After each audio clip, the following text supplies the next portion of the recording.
this is like, what are you this thinking? wasn't pre-pandemic. This is actual pandemic, and I don't know how I was gonna make that money. You know what I'm saying? Like, I didn't know how I was gonna even do any of that stuff. You know, at that time, like, I still had my YouTube channel. I still had some things going on, but I wasn't like in tune with my YouTube channel. I took a long break, and by October of 2020, I had over 100,000 in my bank account. Boom.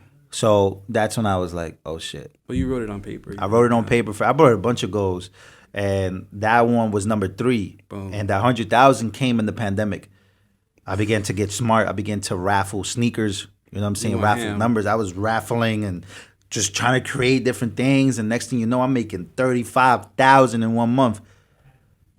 Hopefully the IRS is listening, but should echo that after you. Yeah, but all I'm saying is that, like, you know, that's my, like, the law of attraction came that way. But then I also asked, kind of like in that paper, like, yo, like, I want to get back into like creating again, you know, because you kind of fade away when you focus only on money and on the job. Because but I think in many ways it's important to know the feeling of being able to. I think once you understand the feeling in your body, you can always access it. So if you've never held money before, it's very difficult for people to kind of get their head around what it would feel like, you know? And so I think always kind of using those experiences to reference anchors, because so many times that's really all it's about, is the ability to feel in your body what it's like to have and be in that vibration. If you can follow me on that. No, I do. I know you brought something to my attention that I think last week, where you told me about holding the money, holding 100 single something like that, and it's kind of like, I do that, and you know what's crazy? Like I've done that so many times, where as far as money, I've held it, I've looked at it, I've tried to count it, touch it, just because, you know, that's just really, it's going to be blessings that come from, you know, already feeling like you have it. Already feeling like you have You know what I'm saying? So that's also like your wish is your command 100%. at the end of the day. You know what I'm saying? And when you start using the law of attraction, people, circumstances, and places will start to show up to help you get to where you want to get to. Boom. You know what I'm saying? Like people like you, places like this.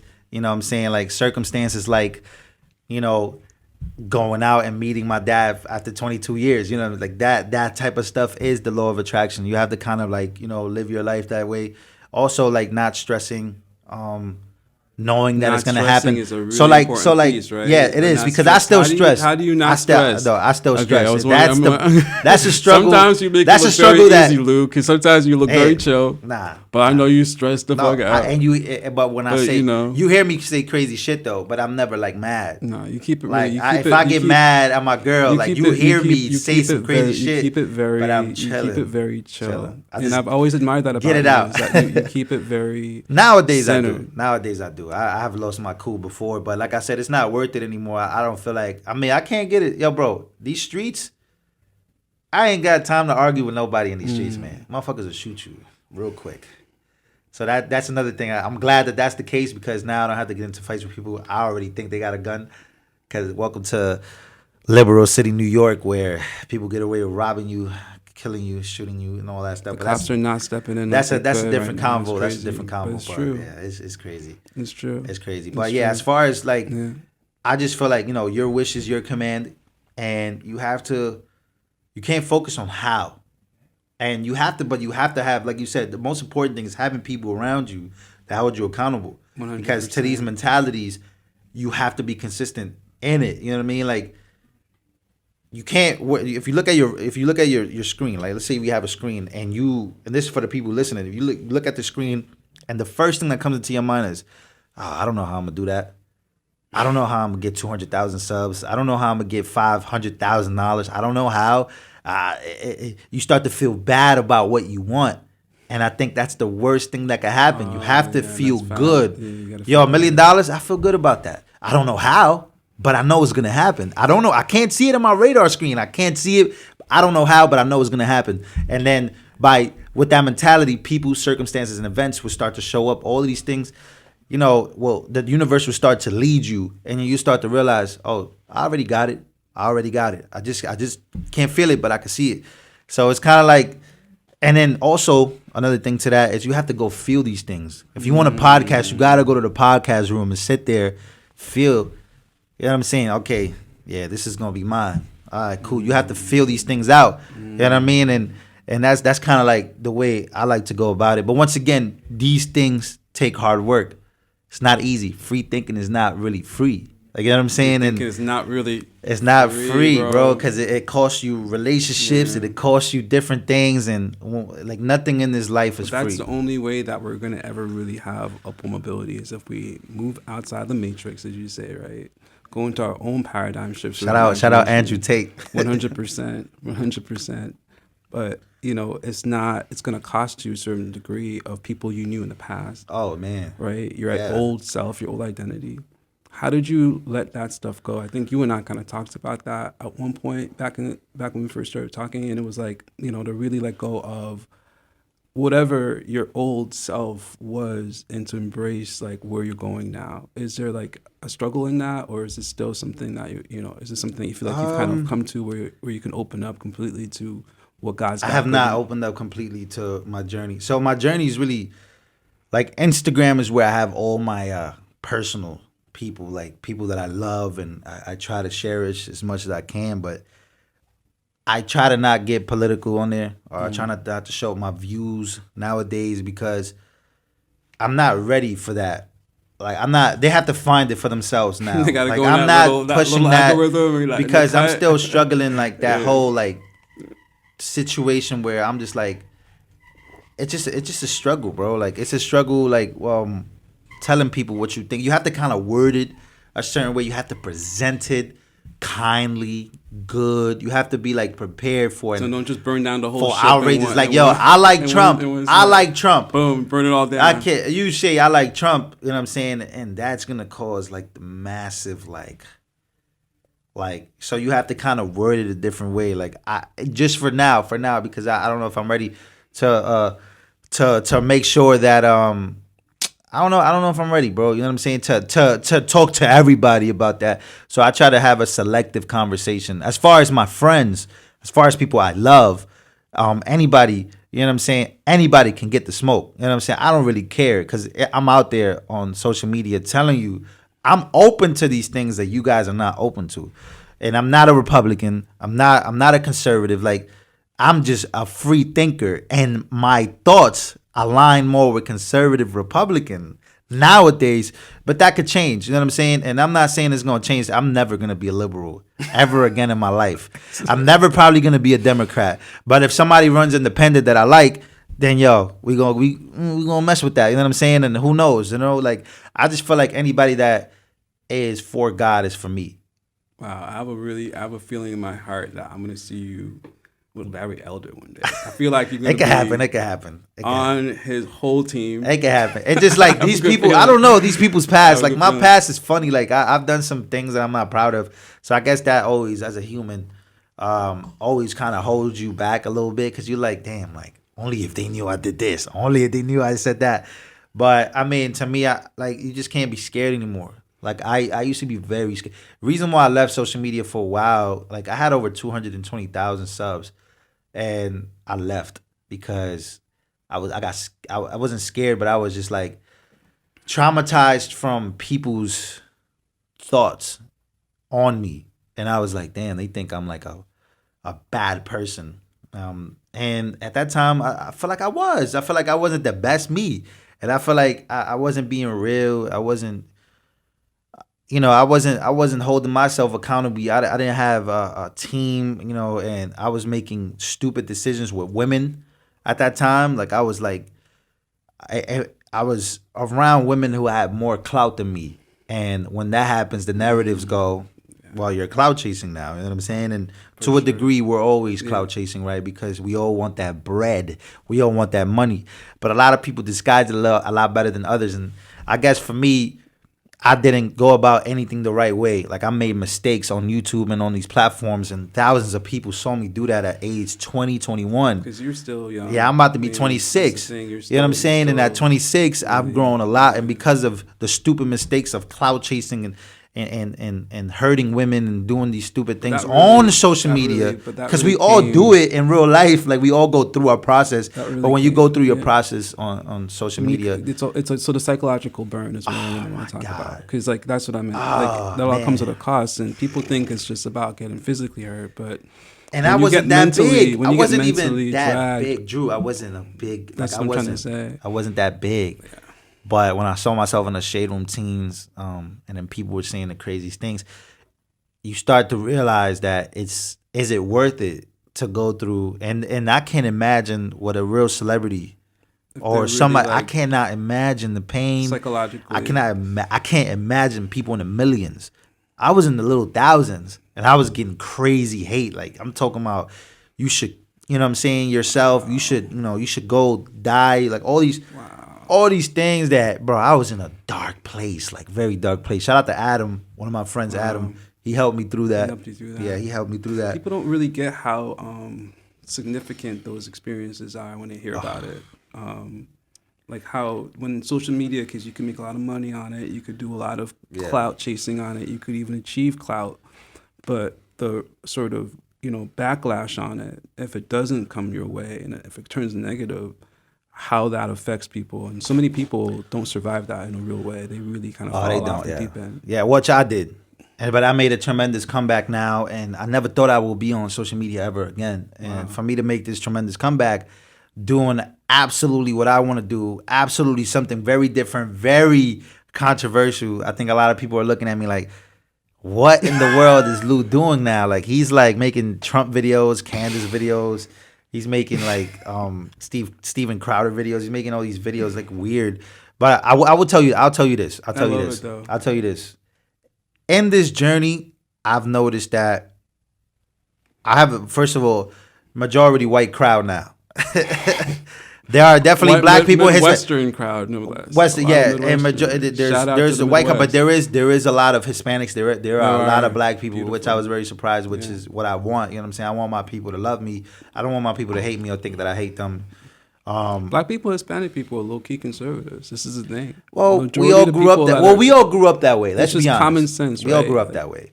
Well, we all grew up where we knew right from wrong, and we always had these beliefs. You know what I'm saying? Whether I agree or disagree with your lifestyle, the way I grew up, I thought it was wrong. You know what I'm saying? And laws have made us now kind of go backwards as far as religion goes, as far as the Bible goes.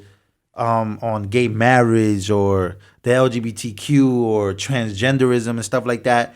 These are things that I grew up thinking was wrong. Although nowadays, once again, that's why I told you I was like a libertarian to a degree. Yeah. Because I don't agree with pointing out or telling people that it's wrong. This is what I want to say. I don't agree with the lifestyle. This is what That's not my lifestyle, but it's like it's tough. This is what I want to say about Lou. This is what I want to say about Lou. And so like I want to kind of, this is what I'm looking at, because I'm also like observing as a fan, really enjoying the journey with the channel. And thank you for having me on sometime. And I'm able to like share as well. We got some viral clips already. Yeah. We got some good stuff out there. But what I really love about your channel is watching your journey, because I feel like what we're seeing is a person being free in their thinking, saying, I don't know what this is, I don't know what that is, this looks good for me right now, right? So you're still gestating. You've only been on this journey for what, a very short amount of time. Oh yeah, short amount but I've been on a journey my whole life. It just short amount of time on the political side. Yeah, on YouTube. Yeah, and giving us an opportunity to look at you and say like, let me cue into that. Let me see what this journey looks like, and thank you for sharing that. But this journey to me, it's not about that's why I said political is like step one, like just getting to know it. But the main thing about this journey is realizing evil, realizing good. It's good versus evil in this world. Right. I think a lot of us, once again, the church, to me, in my opinion, only focuses on trying to be good. It doesn't focus on the evils that are actually out there. There's a lot of evil stuff out there, bro. And it's very scary. And if you don't talk about it, once you get the evil has a place in this world. It does. Because in order for good to exist, evil has to exist. Right. So where does evil go? Right? So evil, to me, has been... Evil is in all of us. Whether we like to admit it or not. It is. But... there is a certain way to not only suppress it, but there's a certain way to go about it. And in this world, people they're not that good. I've noticed that there's more they don't evil. see their shadow, which bro, is what we talk about, right? yeah, you have to see your Yeah, shadow. they You don't have see to their shadow. exactly. You have to realize. You have to realize these things, and that's what I'm realizing. I'm realizing that evil does exist, and we must fight evil to the degree of make sure it's in this place, and make sure it's not all over, spread low key like Balenciaga, like all of these different pedophiles and all these different sicknesses that people have that they're trying to put on humans to accept. That's what I don't like. That's the evil that I'm talking about. And that's the evil that God talks about. That's the evil that the Bible talks about. You know what I'm saying? And in the last days, right will be considered wrong, wrong will be considered right, right? So like that's what world. at 25 years old, I'm like, yeah, like yeah. So you're This seeing could it. yeah, I'm You're seeing seeing it. I'm seeing it. I'm seeing how we live in the upside down world. And I can't once to say, once you see it, you cannot unsee it. And I think that's the biggest point I want to make to people that watch me that are young and people that watch me that are older. Is I saw it already. I can't unsee it. And no matter how much I try to go to sleep, thinking that trying to forget about it, I can't, because I'm gonna wake up thinking about it, thinking about how evil exists, and people. Guess what? People don't care. Woke mob, woke culture does not care. That's the part, they only bro. care about what they want to care about. You understand what I'm saying? People only care about what they want to care about. They want to care about canceling Elon and canceling all these different celebrities and the Me Too movement, Me Too this. How about we cancel Balenciaga once and for all, like shut it down completely? 100%. Like completely. What happened? Like Demna gotta go. You know what I'm saying? Right. All these things gotta go. Right. Why do they still exist after proven child pornography that Demna was talking about, like that where he grew up, this was a thing, like all of these different facts coming out, It don't make no and it's sense. not, it's still, Balenciaga still exists, the store still exists. Don't make no sense. So that lets you know evil exists, and evil will continue to exist in the way that we don't want it to, because there's no way of suppressing it anymore. People don't care enough to suppress it and make sure that it stays over there and make sure that we don't worship this evil. People deep dive into evil all the time. We do it all the time. But to live in it as if it was a good thing, oh yeah, nah. That's when I don't. And I hope that people understand what I'm saying, because once again, like we live in a time where evil is now replacing good. That's a piece, bro. Evil is starting to replace good. You know what I'm saying? And people, well, we live in an upside down world. 100%. And the Bible said a lot of things that are coming into fruition. This is the thing, man. Like what I love about the journey is it's both political and spiritual. Oh, yeah. And it's also, I think, about studying, right? It's also about the intelligence, about the mind, really understanding how to educate the mind about facts, right? And that's something that I think you're sort of engaging with, opportunities that you're taking that maybe you didn't see as a valuable thing before you got into Thomas Sowell. I know that you started to read or study a little bit about Thomas Sowell. I feel like Thomas Sowell, for me, was one of the people that really gave me a great language in which I could dialogue about politics, right? That was like not necessarily on the right or on the left, but just like these are the facts. These are like what the research is showing. Tell me a little bit about Thomas Sowell's impact on your life. Culture. He taught me culture. He taught me it's not the race, it's culture. Because when it comes down to Asians, when it comes down to Latinos, when it comes down to the minorities, you start to see the minorities that are not first generation. So like minorities that get here from DR, that from the Dominican Republic, that don't have a citizenship, they go hard in the paint. They go hard, bro. They go harder than the Dominicans that do have the citizenship. At least most of the times that I see it. You know what I'm saying? And Asians, they make sure that they study. They make sure that, it's installed in their culture to be smart. You know what I'm saying? So, and Africans that come over here from Africa versus blacks that are already here, then you start to look at the numbers and the differences of immigrants versus people that are already citizens. You start to realize it's not race, it's culture. People come here, they go hard. They open up stores, they study, they go to school, they finish school. You know what I'm saying? So he also, he just had a big thing like culture, like black rednecks and the white liberals. He taught me about white liberals, the savior complex that white liberals have in this country, where they're just giving you all of the things that you should be victimizing yourself for. You should blame the white man. You should be on welfare. You need help.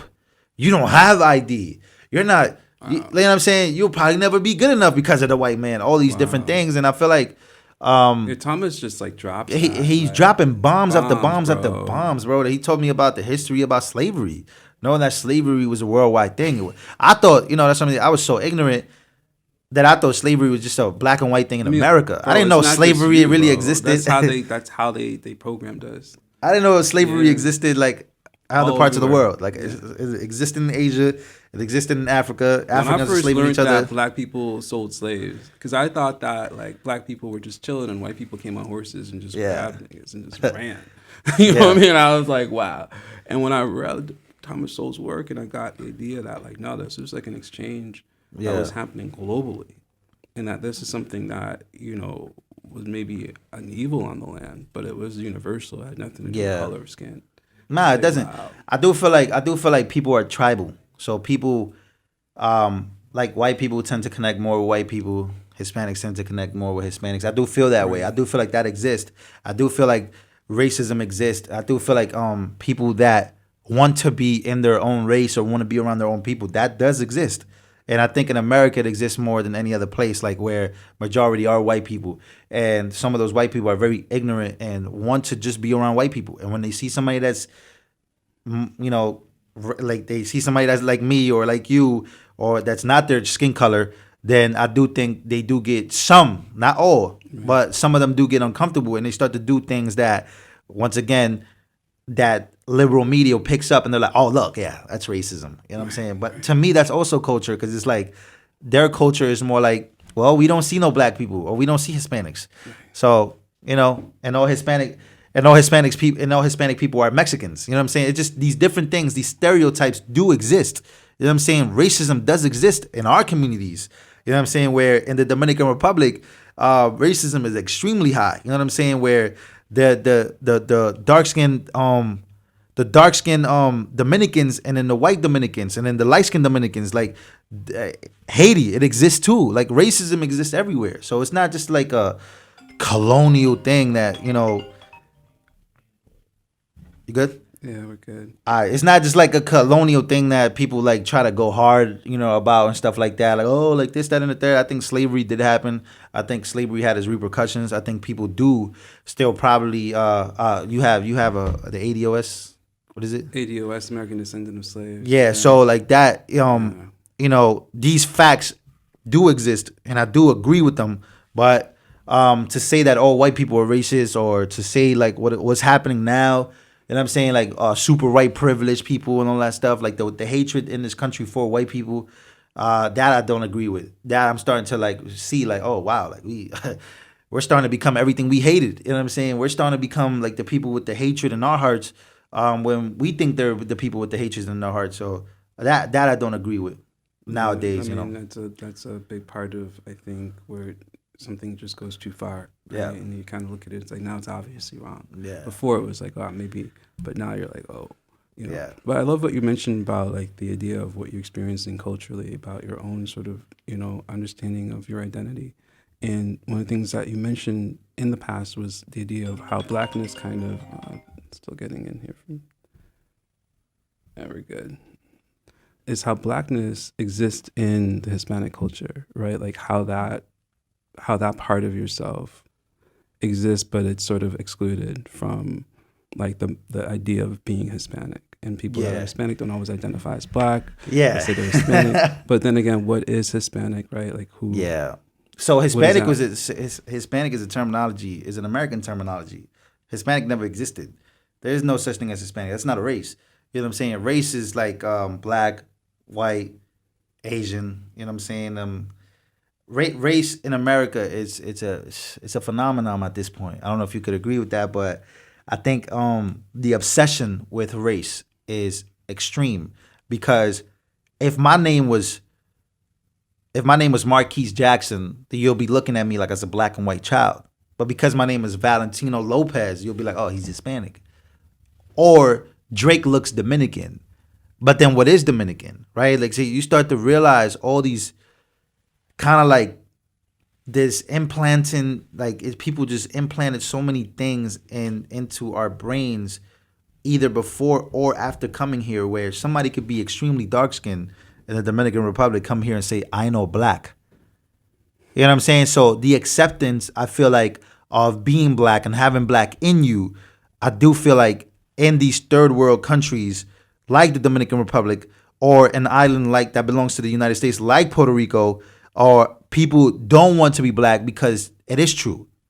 They think of black as weak, or they think of black as slaves. That is extremely true.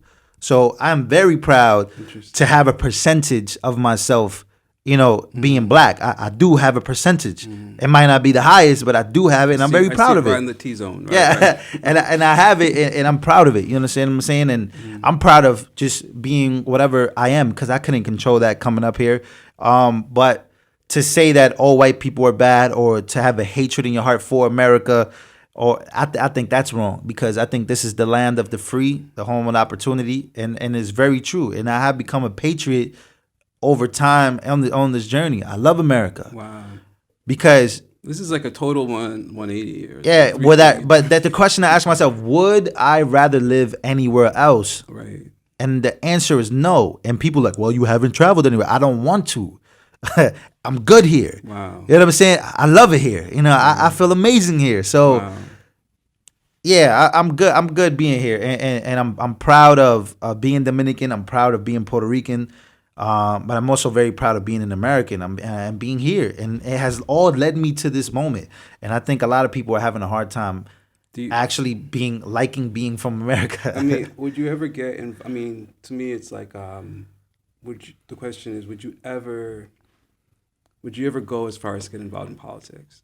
I would get involved in politics. Do you see this kind of beginning of your journey, which you're documenting online? People get a chance to watch this. Could you see that going to a place where you actually start to be public? Wow, with like absolutely. I think it could happen one day. Maybe in my 30s. It's gonna take years of studying. It's gonna take years of it's gonna take a big revolution, solution. So you really want to change things in the world. You bring really want evolution. to go into politics and actually try to get who knows, the Bronx, done. Yeah, but I don't know. You know what I'm saying? One thing I do know is that this podcast space, I do want to talk to everyone. And I think that's one of the biggest steps on my journey, is talking to everyone, all sides, and not be biased. You know what I'm saying? And I think when I accomplish that, and into my 30s, I think I'll definitely start looking into being a politician. Wow, you heard it here first. Who knows? I mean, if Herschel Walker could do it, I sure can. I sure can. Yeah. But I rather look. I'm thinking about going into the Marines. You know what I'm saying? I'm thinking about serving this country. I'm thinking about a lot of things. So a lot of things are currently on my mind about what I could do. As far as of service, because I am a man of service. I'm a student of the game. I'll never stop learning. I learn every day, and yeah, I feel like I'm a man of service, and I wanna definitely serve, not only my purpose in this world, but I want to serve God. I want to serve this country that has given me everything that I have today. And I think a lot of people that hate this country don't understand that they come and they're here trying to be something, or having all the opportunities and all the money. You know what I'm saying? Like, for sure. In this country, to then shit on it. So 100%. I don't agree with that. They come here and they shit on it, and it doesn't. Bro, make any they sense. shit on it all day, bro. All day is insane. Well, before we wrap up, is there anything maybe that we could touch on that you wanted to touch on, or anything that you wanted to share with everybody out there? I'm sure people from your channel will be here listening to this as well. Yeah, they'll definitely be here. LV Nation, LV Nation is in the building. Nah, yeah. man, I'm just in this journey. Like, it's gonna be a long one, and I think the process is what I want to enjoy the most, not the finish goal. Because what is the finish line, right? Like $100,000, $1 million. That's not the finish line. So I think the process is what I want to enjoy most about this journey of free thinking. And yeah, I think I want people to, what they could take from me is, I want them to actually understand that just because you've been knocked down in life, just because you have gone through so many things in life, does not mean that you have to really give up. You know what I mean? Because I have given up on myself many times, but that doesn't mean you have to stay there. It doesn't mean you have to, you know what I mean? Like, it does not mean you have to stay on the floor and not pick yourself up. Like, if you fall, or if you have people leave your life, if you go through a breakup, if you go through whatever you go through as a man or as a woman, um, whichever gender you are, at this point, we don't know. Stupid. But I just want people to just pick themselves up, man. And it's tough too. Facts, bro. But Yeah. understand that this life is only one. I mean, depending on what else you believe in. But right now, this is a short life, man. Yeah. It's a very short life, and people go every day. And it could be you, it could be me, it could be him. So that's why we must thank God every day that we wake up, and make sure that we thank him that we're breathing and that we're still going in this thing called life. And you are not in this thing called life by yourself, man. You know what I'm saying? This is a journey that we all must enjoy. It's all about the journey. It's not about the finish line. I used to always focus on the finish line, and that is not an enjoyable life at all. So focus on the process of getting up early, the process of changing my schedule to wake up early, to hit the gym, to focus on my body, to focus on my goals, going to work, enjoying the process. That to me, and I'm talking to myself as I talk to you guys, that to me is it. That's it, man. Like, that's the amazing part of everything in life. It's the journey. It's the in between, not the finish line. 110% agree with you, Lou. And I want to say also, the process is not something we do without people around us that hold us accountable. So, I love the fact that we have the opportunity for each other to really kind of gear into accountability as men, and encouraging people out there as well to really kind of hold each other accountable for the things that they want to see themselves achieve and become, more so than anything else. You know what I'm saying? The kind of person you want to become in the world is of real value to the world. So I commend you for being a person at this age who's decided to become an actual grown-ass man. Yeah. Right? Like, go figure. That's the new thing. That kind is of get the people new that want to thing. be grown-ass men. Yeah. So, man, that's very exciting. And, People do that at 30. They do. But it's like crazy. You know what I'm saying? It's Thank you for having me. I mean, this is man. your first episode. I think This you're is gonna the do amazing. I love the space. Thank you, I bro. love everything about you, man. You are the man. Thank you, I bro. appreciate you for having me. Bro, it's mutual, my man. Let's just take it to the top, all right? I'll see you at the top. Let's go. Appreciate you. Got you. Thank you guys for watching. Make Yeah. sure to comment, like, and subscribe, man. To Drew's channel, to my channel. I love you guys. We'll see you guys next time. Peace. Peace.